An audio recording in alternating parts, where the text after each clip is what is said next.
هالليلة انت وانا صرنا لبعض، هي قدام الدنيا كلها وفينا الوعد.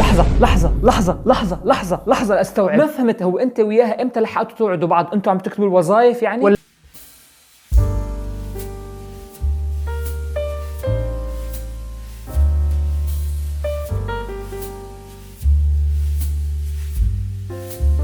انت صغير كنت تشوف كيف الكبار يتجوزوا ويرتبطوا، هلا لما كبرت صرت تشوف الصغار كيف عم يرتبطوا ويتجوزوا. انا يا باشا انا شو طيب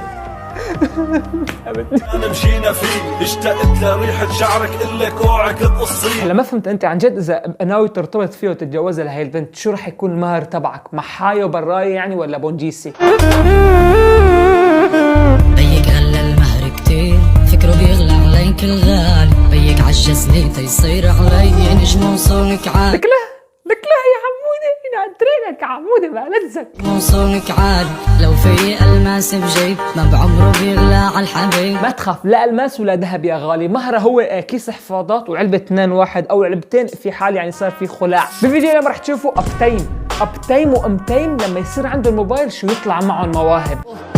انا متعاطي، انا هسه متعاطي، انا مش شو بدك تتعاطي عمو غير سريلاك؟ شو بدك تتعاطي غير انان واحد او نان 2 اذا كبرت شوي؟ لهيك حطوا لايك للفيديو، متابعة للصفحة، اذا كنتوا على يوتيوب اشتركوا بالقناة وخلينا نفوت بالحضانة. بدي زلام والكو والزلام فيكو، قدام الناس ازعر، في الدار اسمك كيكو.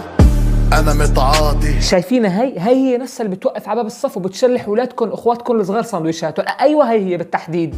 انا متعاطي، انا هسه متعاطي. بس قبل ما تتعاطي حبيبتي اهلك حفظوكي لانه المشمع الاحتياط منشور على الشمس وما في شمس، ما عم تنشف.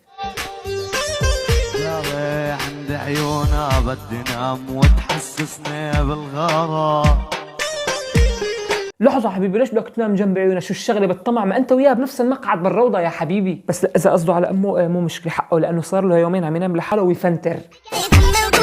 انا قلت لابوي عليكي هاتي رقم والدك مليني، واذا انت اخذت رقم ابوه للبنت انت من وين بدك تدق له؟ مش هتجيبها بضحك وهقول له انك بتحبيني. حتى لو رد ابوه عادي ما في مشكله، لك حبيبي تحبك العافيه، اذا بدك تعال اليوم يا حبيبي تعشى عنا واكتبوا الوظائف مع بعض انت وبنتي. دقت لي بعد سنة قالت لي أنا تجوزت، قلت لها وطي صوتك ابني نايم. سكر الفيديو لشوف كيس زبالة ورا الباب، ايوه شيله بايدك ونزل على الدرج على مهلك مشان ما تزعج الجيران، وجيب لبن لامك معك دقيقتين تكون رجعت. على سلامتك تتنططي يلا تنططها حطك في شرحها يعني لا احلام يا ماتات، حرمت نفسك في النار، حرمت نفسك في النار. ايش يا غالي حبيبي الحليبات تختروا، صاروا جبنه، صاروا لبنه، صاروا قشطه. هدي يا غالي، هدي يا معلم، هدي يا حبيبي. تبعت له هيدا الفويس وبتقول له اذا بيشوفني بالطريق بيحط راسه بالارض احسن ما كسر له اياه. لك يا ابتيم، لك خفف علينا يا غالي، لك عمهلك اذا بتنحل ببونجيسي ما في مشكله حسابي والله. كمان بدك بوز على الشوكولا، خلص تكرم يا غالي احسن ما كسر له اياه. انا خوفي ابتيم يطلع عن السيطره ويهجم عليهم بفرد المي. بس مو مشكله، اهم شيء يكون مرجله ومراجل، احسن ما تطلع كبرته مثل ابو الشباب هاد.